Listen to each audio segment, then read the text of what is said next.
মা আমার কাছে আসতে যায় তাহলে সমাজ, তার সোসাইটি সবকিছু ক্লোজ করে আসতে হবে। স্যাররাই তো আমাকে করছে, যাচ্ছে মাইকা, হাফ লেডিস এগুলো বলতেছে, বড় ভাইয়েরা টিচিং করতেছে। দিনের বেলা আমাকে বলে গেছে, রাতের বেলা ঠিকই আমাকে রুমের সামনে লোক দাঁড়া করে ফিজিক্যালি অ্যাবিউজ করছে, বলে ছেলের মতো। কিন্তু আমার কিন্তু স্বাধীনতা কখনোই ছেলেদের মতো ছিল না। আমার মেয়ে স্বাস্থ্য অনেক ভালো লাগতো। মা বলতো ঠিক হয়ে যাবা তুমি। ঠিক হয়ে যাওয়ার মধ্যে শুধুমাত্র ওনার মার কথা না, এটা পুরো সমাজেরই কথা। তুমি তো ছেলে ছিলাম, মেয়ে হলা কেন? আমি কখনোই ছেলে ছিলাম না, আমাকে ছেলে করে রাখার চেষ্টা করা হয়েছিল। জীবনটা একসময় কার্স মনে হয় না? কেউ যাতে কখনো এই রকম কার্স মোমেন্টের মধ্যে দিয়ে না যায়।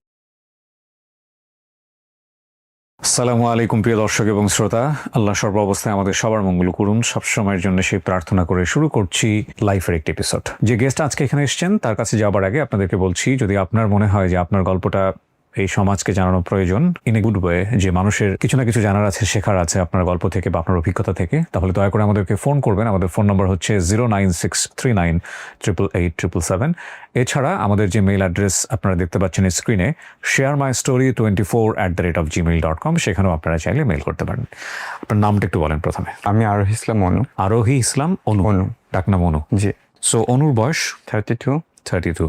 জন্ম জেলা? আমি জন্ম নিয়েছি জয়পুরহাট জেলার পাঁচবিবি থানাতে। অনু শুরু করেন, আপনি যেখান থেকে বলতে ইচ্ছে করেন, যেভাবে বলতে ইচ্ছে করেন। তো যখন আমি আসলে বুঝি না ছেলে মেয়েদের মধ্যে যে তফাৎ থাকে, বা থাকে না যে মানে এটা ছেলেদের করতে হয়, এটা মেয়েদের করতে হয়, এরকম করে যে কোনো রোজ থাকে, সেটা তো আর আমি বুঝতাম না। আমি তখন বাচ্চা ছিলাম।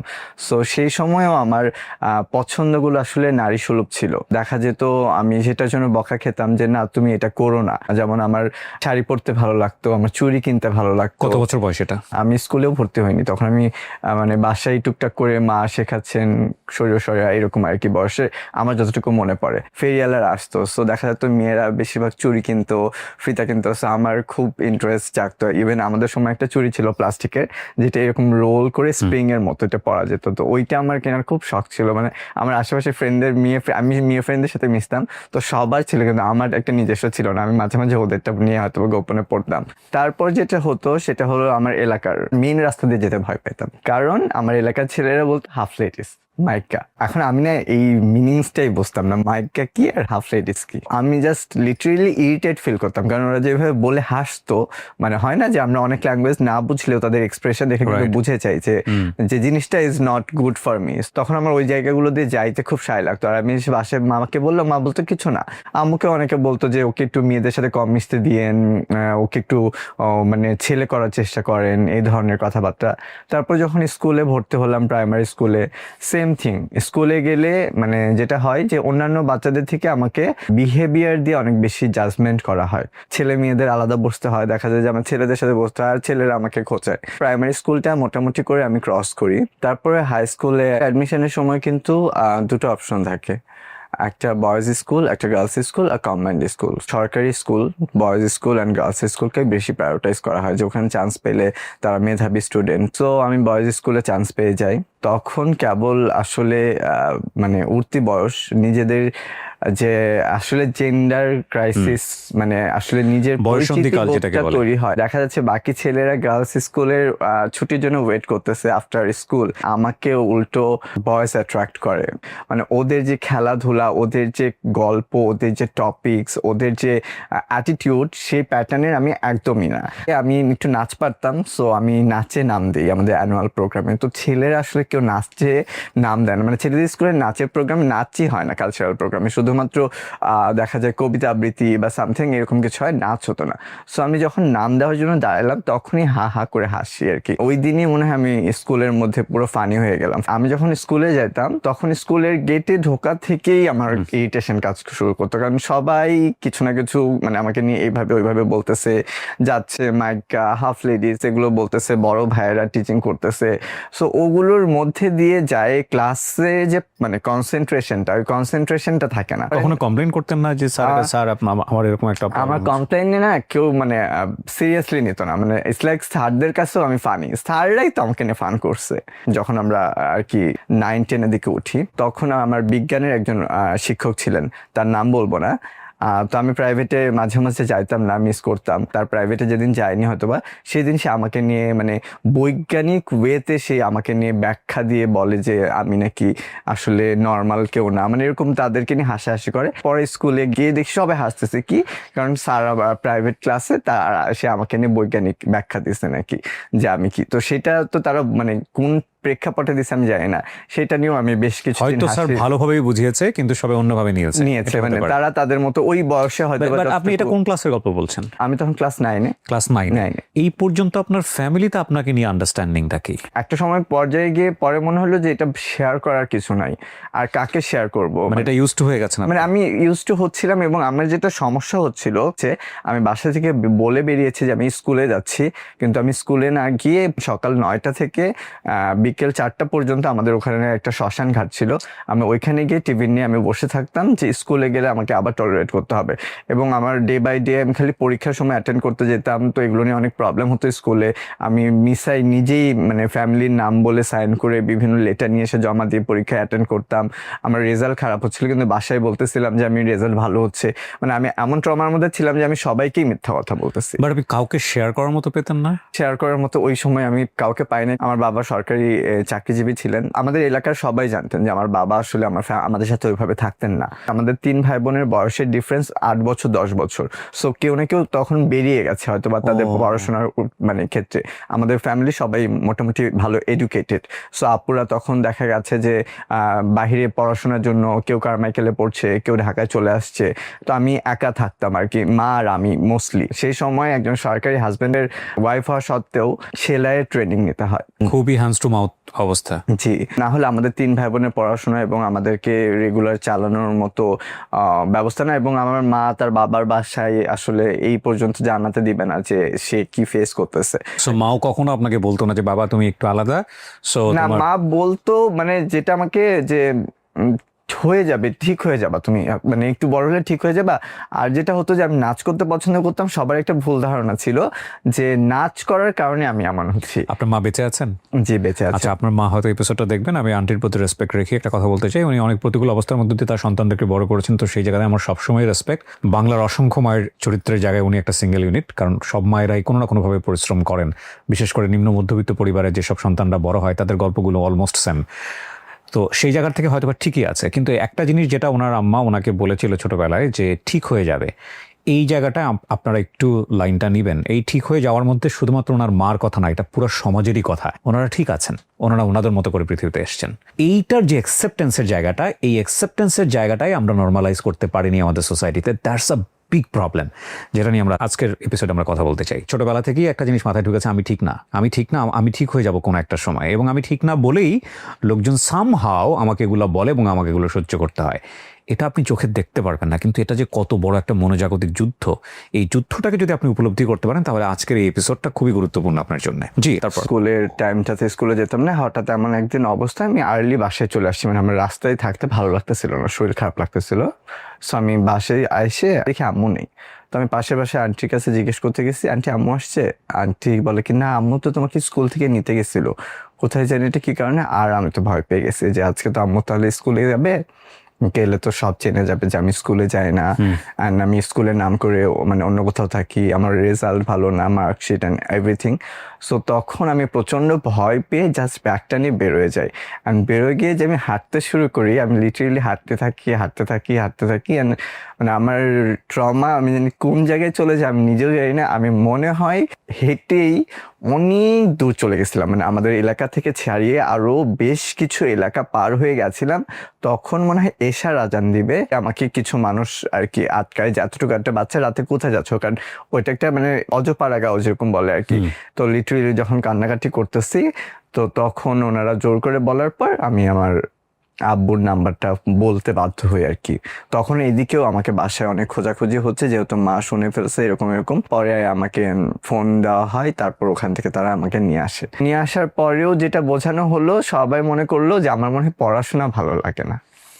কেউ এটা বুঝতে চাইলো না যে কেন, আমি তো ভালো স্টুডেন্ট ছিলাম, আমার অন্য কোনো প্রবলেমও হতে পারে, এটা না। তখন বললো কি যে ঠিক আছে তুমি অল্প করে পড়ো বা এইভাবে পড়ো, এইভাবে পড়লে সলিউশন হবে। আমার বাবা আমাকে নিয়ে খুব একটা মানে ইতস্তবোধ কাজ করতো, আমাকে বাইরে নিয়ে যেতে বা আমার সাথে ইয়ে করতে। আব্বু মানে ইতস্ত ফিল করতো, অনেকেই বলতো যে নজরুলের বেটা তো হিজড়া হয়েছে রে, মাইগ্য হয়েছে রে, এই ধরনের কথা শুনতে হতো। আমি বাসায় খুব সুন্দর হ্যান্ডক্রাফটের কাজ পারতাম। তখন রবি দূরপাঠ বলে একটা প্রোগ্রাম হতো, টেলিভিশনে দেখানো হতো। তো ওখানে চ্যানেলে অনেক কিছু শেখানো হতো, পুতুল বানানো, তারপর কুশন বানানো, এরকম আর্ট এরকম। তো আমাদের ওখানে আসলে এরকম টিচার ছিলেন না যারা এগুলো শেখাবে। তো আমি ঘরে বসে দেখে আমি আসলে বাইরে যেতাম না। ইভেন কি মাটি দিয়ে টেরাকোঠার বানানো এরকম সবকিছু, আপুদের জামার ডিজাইন করতাম, সেলাই করতাম আম্মুর সাথে বসে বসে। সো এই ধরনের কাজগুলো আমি অনেক বেশি পছন্দ করতাম, বিকজ ওটাই আমাকে হ্যাপি করতো, মানে আমার সময় কাটানোর একটা মাধ্যম ছিল। তারপর যখন আমি একটু নাচের জগতে গেলাম, ছোট্টবেলা থেকে ফ্যাসিনেশন কাজ করতাম। আমার ফ্যামিলি জানতো না যে আমি আসলে আমার ফ্রেন্ডদের বাসায় গেলে বা ওরা ক্যাসেট ছাড়লে আমি ওদের নাচ দেখে ওদের সাথে নাচি, মেয়েদের dancing in my office cause আমি দেখতেছিলাম যে ওকে ফাইন, ইটস বিউটিফুল। জি। তো তখন আমি ওরকম নাচ করতেছিলাম। যে স্কুলে আমি পার্টিসিপেট করি, সেই স্কুলে একটা ডান্সের টিচার আসে। তো উনি আমাকে একটা প্রোগ্রামে দেখে যে আমি নাচ করি, কিন্তু আসলে মানে it's not a proper dance.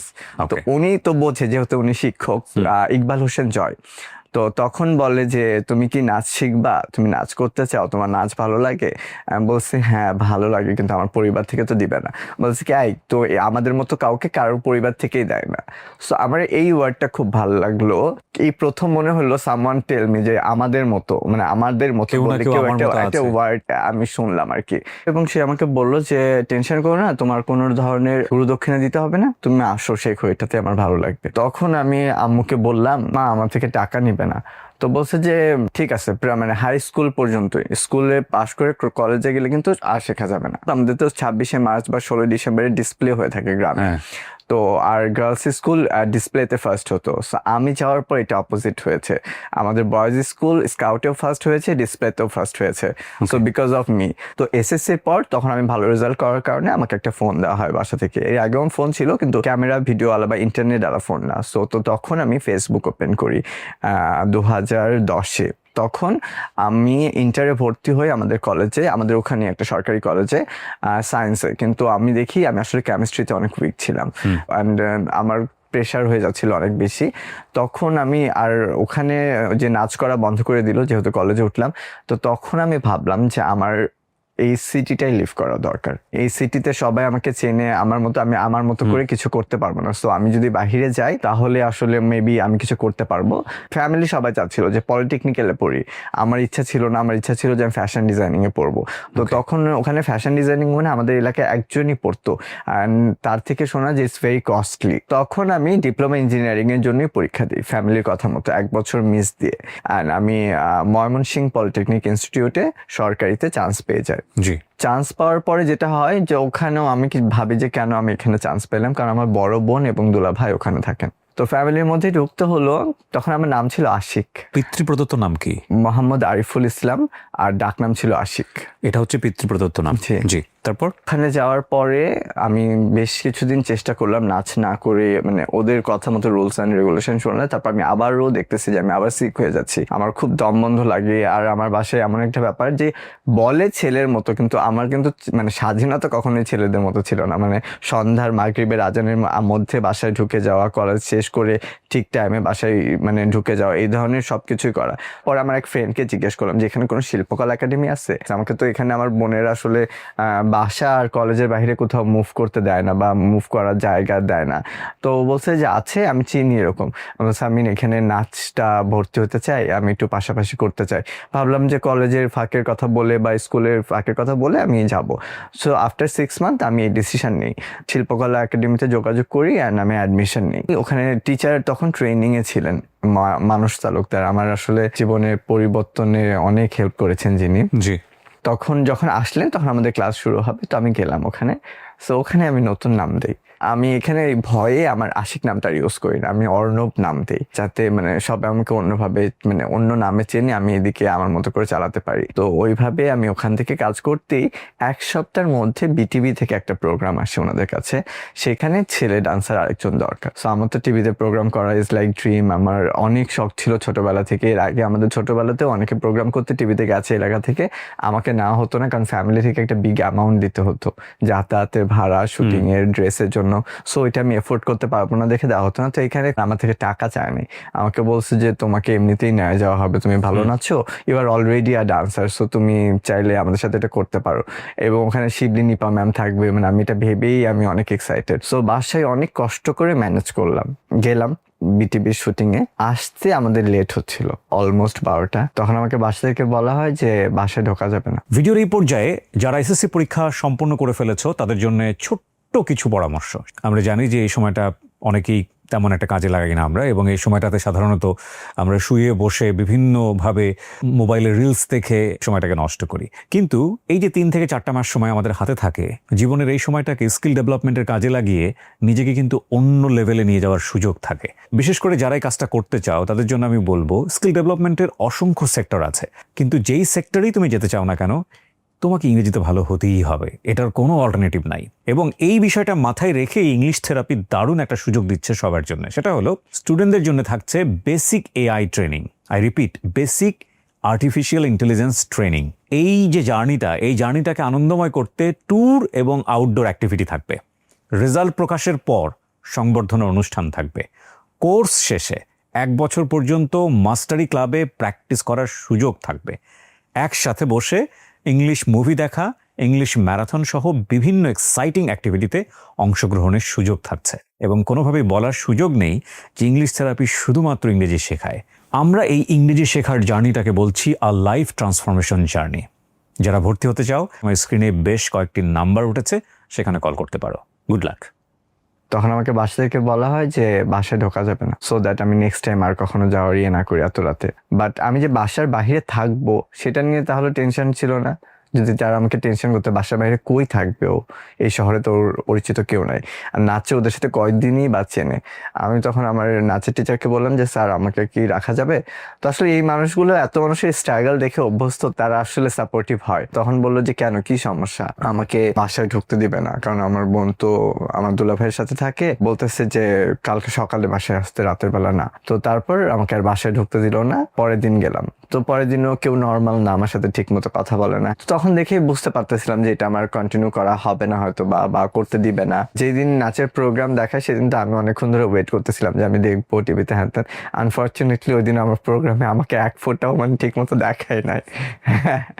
আমি তখন আমার ফ্যামিলিদের সবাইকে বলে রাখছিলাম, সো দ্যাট ওয়াজ ভেরি মানে এম্বারেসিং যে আমাকে ঠিক মতো দেখাই নাই, অন্যদেরকে দেখাচ্ছে। কজ টিভি চ্যানেলগুলো এমন যে যারা রেগুলার কাজ করে তাদের ফেস অলরেডি চেনা থাকে, সো আমার ফেস একদমই নতুন ছিল। আমাদের ওটা একটা কম্পিটিশনের মতো ছিল, সো আমি ওই কম্পিটিশনে আরো পার্টিসিপেট করছি এবং পরের এপিসোডগুলোকে আমাকে দেখানো হয়েছে, কিন্তু কখন আর কাউকে বলি নাই দেখার জন্য ওই দিনের পর থেকে। ভয় পেয়ে গেছি। হ্যাঁ, সেখান থেকে ময়মনসিংহের যাত্রা শুরু আমার। আমাকে সবাই ময়মনসিংহ হিসেবে চেনে, কজ আমি আমার সব ডকুমেন্ট আমার ফ্যামিলির কাছে, আমার আগের কোনো ডকুমেন্ট আমার কাছে নাই এবং আমি সেগুলো নিয়েও নাই। কারণ একদিন একটা মুহূর্ত তৈরি হয় আমার বোনের বাসায়, এমন আমি মুহূর্তটা ডিটেলস বলতে পারবো না, যে ঘটনার প্রেক্ষিতে আমার বোন বলে তুমি বাসা ছেড়ে তাহলে নিজের মতো চলো, আর নয়তো বা তুমি তোমার বাবা মার কাছে চলে যাও, আমরা তোমাকে দেখতে পারবো না। যারা ভাবছিল যে আমি হয়তো বা এটা ভয় পেয়ে লাইফটাকে গুছিয়ে নিব বা আমি ওনাদের মতো করে থাকবো, আমি যেটা ভেবে দেখলাম আসলে জীবন তো একটাই, বাঁচতে হবে। আমি সেই দিন ভোরের মধ্যে আমার সব ব্যাগ ট্যাগ গুছিয়ে নিয়ে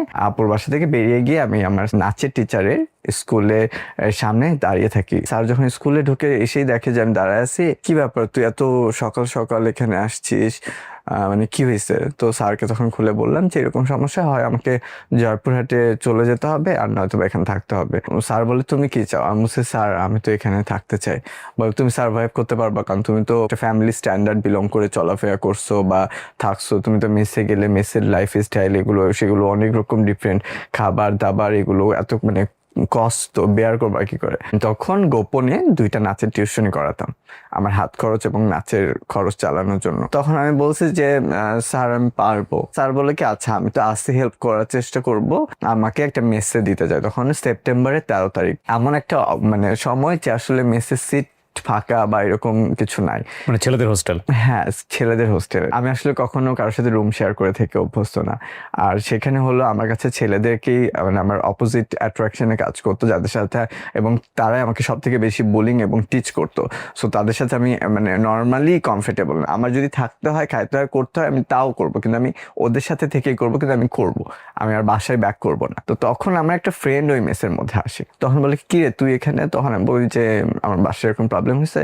তো তখন ওরা বলে যে এখানে তো তুমি থাকতে পারবা না, তাহলে তার থেকে বেটার যে আমাদের মেসে আপাতত রুম শেয়ার করে আমাদের 3 জনের রুমে আরেকটা আমরা কোনো রকম অ্যাডজাস্টেবল করে দিচ্ছি ফ্লোরিং, ওখানে আমরা কেউ মিলে অ্যাডজাস্ট করে থাকবো। পরের মাসে আমাদের নিচের তলার একটা রুম ফাঁকা হবে, তুমি ওই রুমে ওই সিটটা নিও। তো তখন আমি আমার ফ্রেন্ডদের ওখানে যাই। আমি যখন ওদের সাথে থাকতে শুরু করলাম, ওরা আমাকে বুঝতে শুরু করলো যে আমি আসলে মানুষটা কেমন বা আমি কতটা ইমোশনাল। ওরা আমাকে অনেক সম্মান করতো। আমি তখন 2টা টিউশনি করায় মনে হয় 1700 টাকা পেতাম। সো আমার মেস ভাড়ার একটা সিট ভাড়াই ছিল 700 টাকা। তারপর 3 বেলার খাবার খরচ দিতে হতো। তারপর আমার মান্থলি কিছু পড়াশোনার জন্য খরচ থাকতো। আমি তখন ডিপ্লোমা ইঞ্জিনিয়ারিং পড়তেছি, আবার সাথে নাচের ক্লাসে যাওয়া, টিউশনি নেওয়া, তো হাত খরচ অনেক হতো না ওইভাবে। মোস্ট অফ দ্য টাইম আমি যেটা করতাম সকালবেলা কোনোদিন খেতাম না, সকালবেলার খাবারের মিলটা বাঁচায় রাখতাম, সো দ্যাট মানে মাস গেলে 15টা মিল কমে যেত। আর দুপুরবেলা রাতের বেলা মিলটা দিতাম। তারপর যেদিন করে টিউশনিতে যাইতাম তো নাস্তা কিছু না কিছু তো দিত, সো ওই সময়ের মিলটা বন্ধ রাখতাম। আর যদি কোনোদিন নাস্তা না দিত তখন হয়তো বা রুটি কলা কিছু একটা খেয়ে নিতাম। ফ্যামিলি থেকে যোগাযোগ করা হতো না আপনার সাথে? মাই আমার সাথে মানে কোনো রকমে যোগাযোগ করতো, তাছাড়া কেউ আসলে ইয়ে করতো না। সবাই ভাবতো যে আমি একটা সময় পরে হয়তো ব্যাক করবো, আমি যে কন্টিনিউয়াস এইভাবে থাকবো সেটা আসলে কেউ ভাবতে পারে নাই। আমি যে নিচের রুমটা নিশ্চয়ই ওই রুমে শিফট করি নাই, কারণ রুমে শিফট করলে অনেক কিছু কিনতে হবে। আর ওদের রুমে থেকে গেলে যেটা হয় যে আমার ওই জিনিসগুলো কেনা হয়নি, কারণ কেনার জন্য মিনিমাম অ্যাটলিস্ট 5 থেকে 6 হাজার টাকা আমার তখন প্রয়োজন। ওই 5-6 হাজার টাকাটা আমার আসলে হাতে মোটা অঙ্কে দেওয়ার মতো বা আমার করার মতো আমার কেউ নাই। আর আমি আসলে তখন ভাবতে পারি না কার কাছে ধার চাবো, কি চাবো, মানে এতগুলো টাকা। স্টুডেন্ট তো আমরা সবাই না। হঠাৎ করে কলেজে আন্দোলন হয়, মানে যে এপিট ওপিট লাগে না, এরকম আন্দোলন হয়। হওয়ার পর অনবর্তীকালের জন্য আর কি কলেজ বন্ধ হয়ে যায়। তো আমাদের ফ্রেন্ডদের বাসা খুবই কাছে, ময়মনসিংহ এর থেকে দেখা যায় শেরপুর বা গাজীপুর, মানে খুবই নিয়ারলি সবার বাসা। টাঙ্গাইল একদিনে ছুটি পেলেও চলে যেত। কলেজ যখন বন্ধ হয়ে যায় তখন দেখা গেল আমার ওই রুমে চাবি নাই, কারণ ওই রুমটা তো আর আমার ছিল না, আমার বাকি ফ্রেন্ডের ছিল। খুব বিপদে পড়ে যায়, আমি যেহেতু বাসায় যেতে পারবো না। তখন আমার যে নিচে রুম নেওয়া সেই রুমে আমার শিফট করতে হয়। সেই রুমে শুধু একটা চৌকি ছিল। সো আমি খুব কষ্ট করে একটা বিছানা চাদর, একটা বালিশ কিনি, আর একটা মগ আর একটা লাইট কিনি, যে লাইটটা বাথরুমে লাগাই রুমে আলো করে থাকতাম। রুমে তখন ফ্যানও ছিল না, আর এই বিল্ডিং এ কেউ থাকতো না। পুরো বিল্ডিংটাই ম্যাচ ছিল, মাত্র 4 তলা বা 3 তলায় বাড়িওয়ালা থাকতেন, তাছাড়া কেউ থাকতেন না। ভুতুরে পরিবেশ মানে অ্যাকচুয়ালি, আর মানে সবকিছু ওপেন, মানে কোনো দিকে কোনো প্রোটেক্টেবল কিছু নাই, দরজা জানালা সবকিছু হয়। হ্যাঁ, মানে ওখানেও আমি একা একা রাতের পর রাত থাকছি, তখন বউ আসতো না, মানে খাইছি কি খাই নাই আসলে এটাও আমি কখনো ফ্যামিলিতে জানতে দেয়নি। এখন ভাবলে আমার মনে হয় যে আমি কিভাবে থাকছি ওই দিনগুলো, আমার এরকম লাগে। সো আবার যখন স্বাভাবিক হলো, সবাই আসলো গেল, এরকম সবাই তো ভালো না, আবার সবাই মন্দ না। আমার কিছু ফ্রেন্ড আছে এমন যারা আসলে তাদের সিগারেটের টাকা, মানে আমি তো আসলে ওরকম কিছু নেশা করতাম না, সো আমার ওদের সিগারেটের টাকা দিয়েও আমাকে বলছে যে কাজটা কর, মানে বুঝতে পারছে যে আমার এটা খুব নিডেড, আমার ওই সময় টাকা নাই।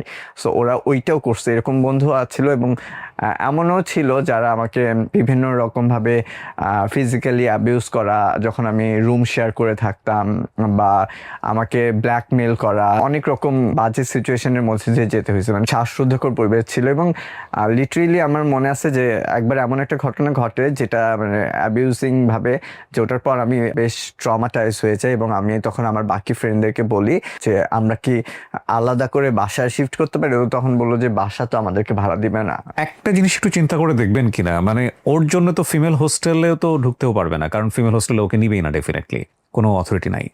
এখন মেল হোস্টেলেই ওকে যেতে হচ্ছে, এবং মেল হোস্টেল ওর জায়গা থেকে বায়োলজিক্যালি অ্যাকসেপ্টেড না, ও পারতেছে না নিতে। তাহলে ও কোথায় যাবে?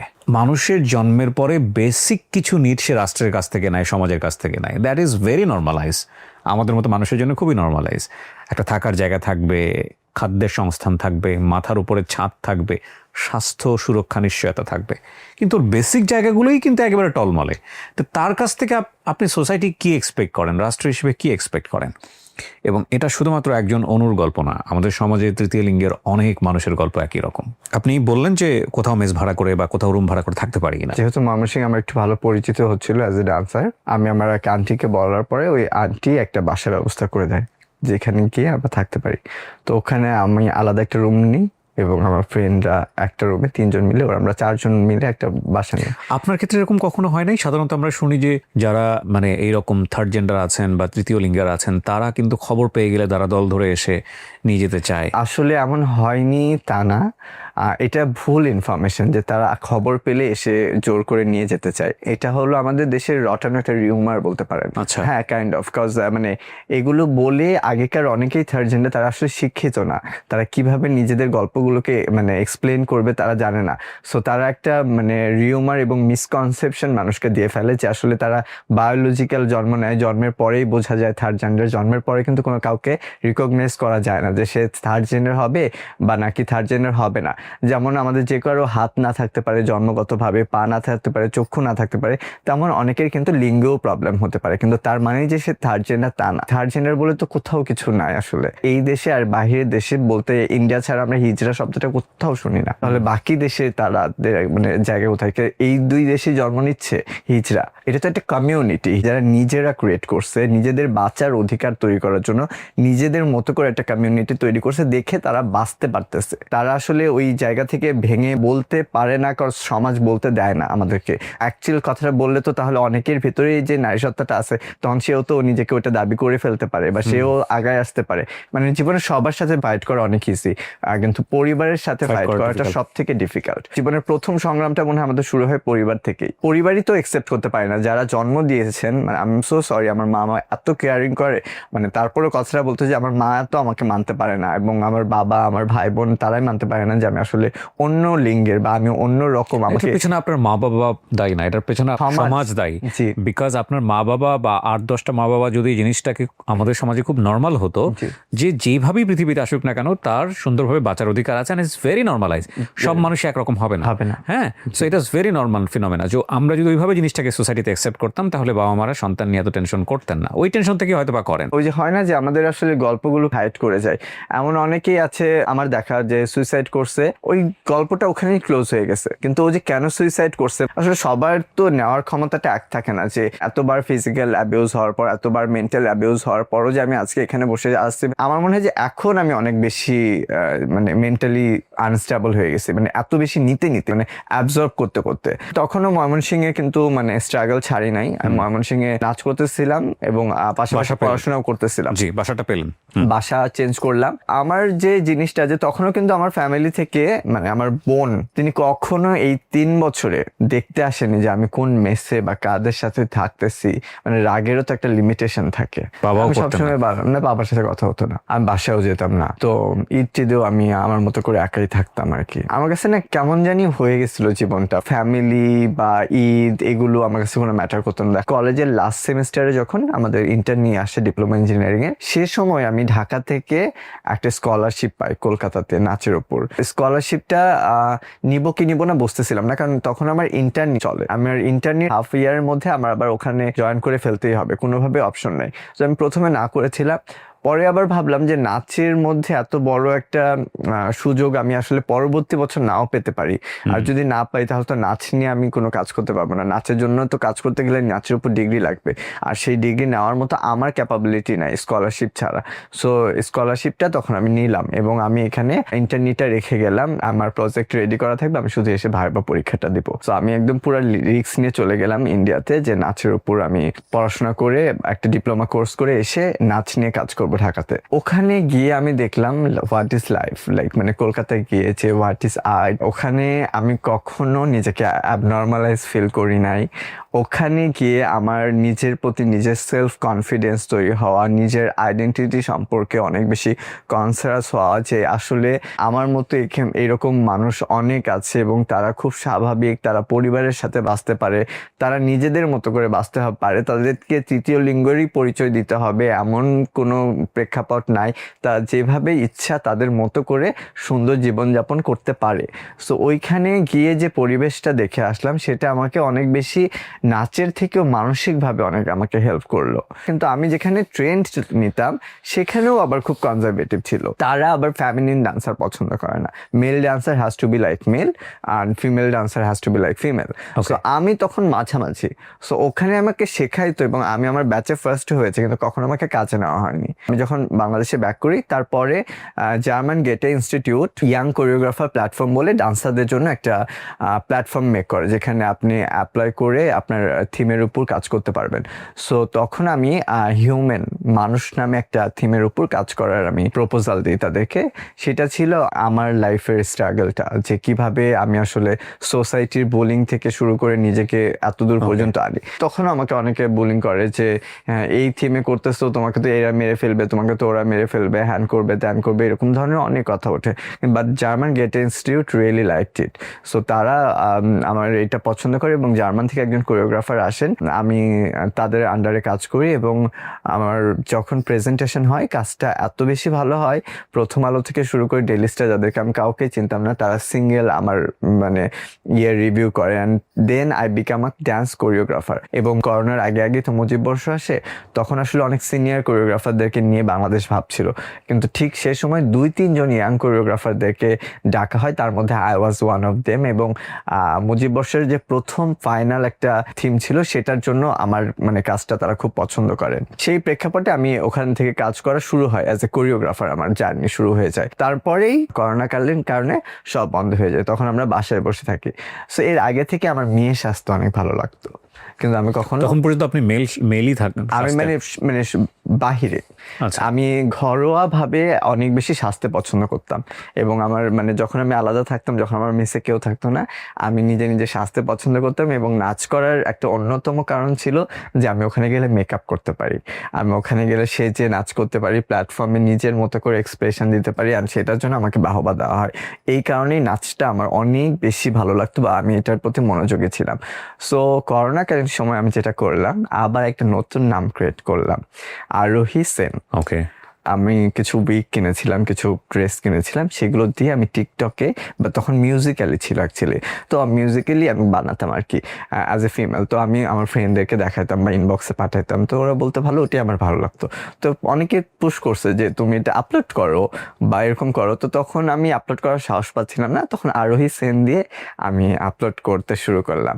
অ্যান্ড দেখি যে মানে খুব রেসপন্স ভালো হচ্ছে আর কি করোনাকালে। তো তখন আমার বানানোর স্পিড আরো বেড়ে গেল। তখন অনেকের কিউরিয়াসিটি জাগে, মনে করো অনেকে কলকাতার মেয়ে, আবার অনেকে মানে আমি তখন কোনো ভয়েস দেওয়া বা কিছু না, শুধু গানের সাথে লিপসিং করা ভিডিও দিতে থাকি। মানে এটা খুব মানে ভাইরাল হতে শুরু করে। তো আমার আশেপাশে কিছু মানুষ, মিডিয়ার মানুষ জেনে গেল যে আমি আসলে কলকাতার না বা আমি মেয়ে না। তখন আফটার করোনা ব্রাইডাল শ্যুটের একটা ট্রেন্ড ছিল, যে টিকটকারদেরকে নিয়ে, ভাইরাল পার্সনদেরকে নিয়ে ব্রাইডাল শ্যুট হয়।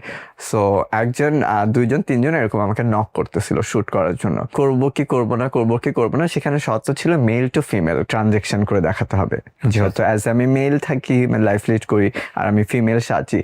আর তখন এটা ইন্টারন্যাশনালি একটা ট্রেন্ড চলতেছিল কাইন্ড অফ, মানে আমাদের পার্শ্ববর্তী দেশগুলোতেও এই ট্রেন্ডটা খুব চলতেছিল, টিকটক, মিউজিক্যাল বা ইনস্টাগ্রামে মেল টু ফিমেল ট্রানজেকশন করতেছে। সো না বুঝেই ওইটা করে ফেলা। তখন মিলিয়ন মিলিয়ন ভিউজ, ভাইরাল, মানুষ ট্রলড করতেছে। তখন মানে মানে একদিকে মকড হচ্ছে, একদিকে ট্রলড হচ্ছে, মানে দুটোই নিচ্ছে। তখন আমি আসলে বুঝতে পারতেছিলাম না যে আমি কি করব। তখন বেশ কিছু ইন্টারভিউ যখন আমাকে আরো চিনতে শুরু করলো, সোশ্যালি জানতে শুরু করলো, তখন আমার মানে সোশ্যাল প্রেক্ষাপটের জায়গা থেকে আমার বলতে হলো যে আমি মেল, আমার মেল, বা আমি এত খুলে আমার নিজেকে বলিনি। আমাকে সবাই বললো তুমি বলো যে তুমি ছেলে, কিন্তু তুমি মেয়েদের গুণ পারো। কিছু জিনিস অবশ্যই অভিনয়ে মানুষ অনেক কিছু করতে পারে, কিন্তু সারাটা জীবন অভিনয় করতে পারে না। এটা আমি যখন রিয়েলাইজ করলাম, তখনই আমি আমার অরিজিনালিটি প্রকাশ করলাম। আসলে আমি আরোহী। কোনো একটা দাওয়াতে বা ইনভিটেশনে আমরা গেছি, তো ওখানে মেয়েরা আসছে, ছেলেরা আসছে, আমি নর্মালি বেশি ক্রাউড পছন্দ করতাম না, কারণ যে ক্রাউডে আমার একটা ট্রমা কাজ করতো। ক্রাউডে গেলে যখন মেয়েদেরকে দেখতাম খুব সুন্দর লাগতেছে, আই বিকাম ইনসিকিউর, মানে আমার খুব মানে আপসেট লাগতে শুরু করতো, আর আমি কেমন জানি হয়ে যেতাম। আমি নিজেকে নিয়ে কখনো কমফোর্টেবল ফিল করতাম না, মানে আমার খুব আনইজি লাগতো, মানে আমি যে কাপড় চোপড় পরতাম আমার খুব শাই লাগতো। যখন আমি শুটে যাই মেকআপ নিয়ে আর বিকাম আরোহী আমি শুট করি, তখন আমি অনেক কনফিডেন্ট ফিল করি, আর আমার নিজের মধ্যে একটা আলাদা গ্রেস ফিল করি। বিকজ আমি যেখানে গেছি, যখনই গেছি, যেভাবে গেছি, হয় মেন্টালি অ্যাবিউজ হয়েছি, নয়তো বা ফিজিক্যালি অ্যাবিউজ হয়েছি, দিনের পর দিন, মানে মাসের পর মাস। আমি এত ড্রামার মধ্যে ছিলাম যে আমি আসলে ভাবতাম যে আমার মার কখনো কিছু হয়ে গেলে হয়তো বা আমি চেঞ্জ হবো। মার কখনো কিছু না, মা হয়তো মারা গেলে মানে আমি কতটা ট্রমার মধ্যে থাকলে মানুষ এরকম ভাবতে পারে নিজের মাকে নিয়ে। যখন আমি এটা বলছি যে আই এম চেঞ্জিং মাইসেলফ, হ্যাঁ আমি এখন আমি যেটা আমি সেটা, তখন আমার ফ্যামিলি আমাকে বলেছিল যে তুমি বিয়ে করো না, তুমি কোনো কিছু করো। আমি তো এটা আগেই বলেছিলাম যে আমি বিয়ে করতে পারবো না, কারণ আমি যেমন আমি একটা তেমন মানুষের সাথে কিভাবে থাকবো। তখন বলছিল এটা করো না, সেই প্রেক্ষাপটে আমার তোমাদের সাথে কোনো রকম সম্পর্ক রাখতে পারবো না। মানে আপনার এই নিউ চেঞ্জেস এর ব্যাপারে তাদের আপত্তি ছিল, দরকার হলে সম্পর্কই রাখবে না, সম্পর্কই রাখবে না। তখন আমি আসলে বলি যে সেটা কখনো সম্পর্কই ছিল না যদি আমি বলি, কারণ এক সময় ছিল যখন আমি শুধু নাচ করতাম, সেটা তোমাদের কাছে প্রবলেম ছিল, যে নাচ করার কারণে আমি মেল হয়ে যাচ্ছি, এবং সেই প্রবলেমের কারণে আমি অনেক বছর একা থাকছি, আমার টাকায় আমি পড়াশোনা করছি, আজকে এই পর্যন্ত আসছি, স্টেবল হয়েছি। এখন প্রবলেম হলো আমি ছেলে থেকে কেন মেয়ে সাজতেছি, সেটার কারণে তোমরা লজ্জা পাচ্ছ। আমার ফ্যামিলি হয়তো আজকে প্রথম জানবে যে আমি যে ফিজিক্যালি এতভাবে মানে অ্যাবিউজড হয়েছি, এটা তো পরিবারকে বলার কথা না। কিভাবে যাই বলবো যে আমি আমার মাকে, যে মা কেউ আমাকে বাজেভাবে আমার শরীরে হাত দিছে, মানে এটা কি আমরা আমাদের পরিবারকে বলতে পারি না। আমি স্বার্থপরতা হয়তোবা করতেছি আমার পরিবারের সাথে, কিন্তু একটা পর্যায়ে আমার মনে হয়েছিল যে আমাদের পরিবার এবং সমাজ অনেক স্বার্থপর, সেখানে যদি নিজের স্বার্থটা না বুঝি, তাহলে আমার স্বার্থ বোঝার মতো অন্য কেউ নাই যে এসে বলবে যে আসলে তুমি তোমার জীবনটা দেখো, তোমার কথাটা ভাবো। এখানে অনেকগুলো ব্যাপার আছে আরোহী, মানে আমাদের সামাজিক কনটেক্সটের জায়গাটা থেকে বিষয়টা কিন্তু অনেক কমপ্লেক্স। আপনি নিজেও হয়তো যেহেতু সোশ্যাল মিডিয়াতে আছেন আপনি জানেন বিষয়গুলো। একটা যেটা হচ্ছে যে এটা যদি হোমোজেনাসিটি বলি বা যেটাই বলি না কেন, এই যে আপনার যে অবস্থাটা জন্মগতভাবেই আপনি প্রকৃতি প্রদত্ত, অনেকের ব্যাপারে কিন্তু এটা ফেক, মানে লাইক বিশেষ সুযোগ নেয়ার জন্য সে আপনাদের আইডেন্টিটি ব্যবহার করে অনেক সময়, যেটা পুরো একটা কমিউনিটিকে নিয়েই অনেক সময় একটা কমিউনিটির নর্মাল লিভিংকে অনেক সময় কোশ্চেন করে ফেলে, যেটা আমাদের সমাজে কিন্তু অহরহ হচ্ছে। Like third gender issue is very acceptable, like okay fine, এটা তো আদি সৃষ্টির আদি থেকে ছিল, এখনও আছে, ভবিষ্যতেও থাকবে। কিন্তু এই কমিউনিটিটাকে কেন্দ্র করে অনেক বিশেষ গোষ্ঠী আছে যারা বিশেষ সুবিধা নেওয়ার চেষ্টা করে, দেখা যায় তাদের কারণে আপনারাও সাফার হন। এরকম কি কখনো হয়েছে? এরকম আমি দেখেছি যে আসলেই তাই। সো অ্যাকচুয়ালি এই কমিউনিটি পিপলের জন্য সামহাও আপনারাও সাফার হন। অবশ্যই লোকজন আপনাদের দিকেও প্রশ্ন করে যে ওকে ফাইন, আমরা আসলে যাদের সাথে কথা বলছি, মানে মানুষ আসলে কনফিউজ হয়ে যায় অনেক জায়গা থেকে। হ্যাঁ, মানে কারণ আমাদের তো আসলে এইটা নিয়ে এডুকেশনাল কোনো মানে জায়গায় নাই। আর আমার কথাটা যে সবাই বলে যে আগে প্রকাশ করেনি, আগে যদি প্রকাশ করতাম ভাইয়া, তাহলে আজকে আমি আমার জায়গায় বাঁচতে পারতাম না। মানে আমি যে ডিগনিটি নিয়ে এই সোসাইটিতে আছি বা নিজেকে তৈরি করার যে স্কোপটা পেয়েছি এডুকেশনাল ব্যাকগ্রাউন্ডের জন্য, এবং এই যে আস্তে আস্তে আসার জন্য, এটা যেমন আমার জন্য অনেক স্ট্রাগলের ছিল, কিন্তু এটা অনেক আমার জন্য স্ট্রং একটা পার্ট ছিল। এখন কি অবস্থা ফ্যামিলির সাথে আপনার? ওই অবস্থা ঠিক ওরকমই আছে? আমি চ্যালেঞ্জের পর থেকে একেবারেই মানে যোগাযোগ নাই, এবং মানে আমি তাদের সাথে দেখাও করতে পারি না, যোগাযোগ করতে পারি না। মাঝে মাঝে সব থেকে বেশি যেটা হয় যে আমি আমার আম্মুকে অনেক বেশি মিস করি। এর আগে যে ইমোশন গুলোকে কন্ট্রোল করে করে সামনে আগেছি, মনে হতো যে নিজেই অনেক কিছু পারবো, কিন্তু এখন এসে মনে হয় যে না, পরিবার অনেক বড় একটা জিনিস। আমার মা অনেক স্ট্রাগল করছে। আমার মার হয়তো আমি সব থেকে বড় একটা আশা ছিলাম, যেহেতু আমি অন্য রকম সন্তান, এই জন্য আমার একসেপ্টেন্সটা তাদের কাছে নাই। যেমন আমি মাকে অনেকবার বলছিলাম যে আমি একটা বড় বাসা নিয়ে থাকি এখানে, আমি এখন বিজনেস করি। আম্মু যখন আসতো তখন আমি ছোট বাসা নিয়ে থাকতাম, একটা দুটো রুমের। তার আগে সাবলেটে থাকতাম, তখন আম্মু আসতো। তো আম্মু বলছিল তুই আলাদা বাসা নিলে আমার জন্য থাকতে ইজি হয়, কারণ অন্য কোনো ছেলেরা থাকতেছে তাদের সাথে আমার আম্মু পর্দাশীল, কমফোর্টেবল ফিল করে না। তো তখন আমি আস্তে আস্তে একটা ছোট বাসা নিই, আলাদা বাসা নিই, ছোট বাসাতে। তখন আম্মু একটু কমফোর্টেবল ফিল করতো, আম্মু মাঝে মাঝে এসে আমার কাছে থাকতো। ছোট আপু আমার ঢাকাতে থাকতো।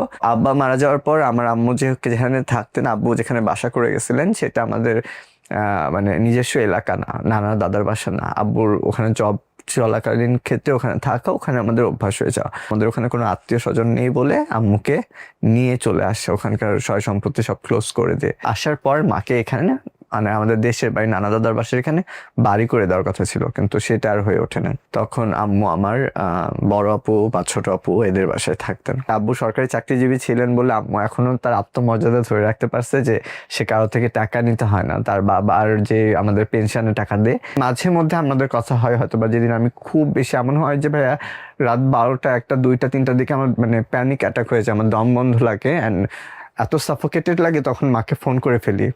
ফোন করে বলি যে দেখো না কোনোভাবে আসা যায় কিনা, মানে কোনোভাবে তুমি পারো কিনা।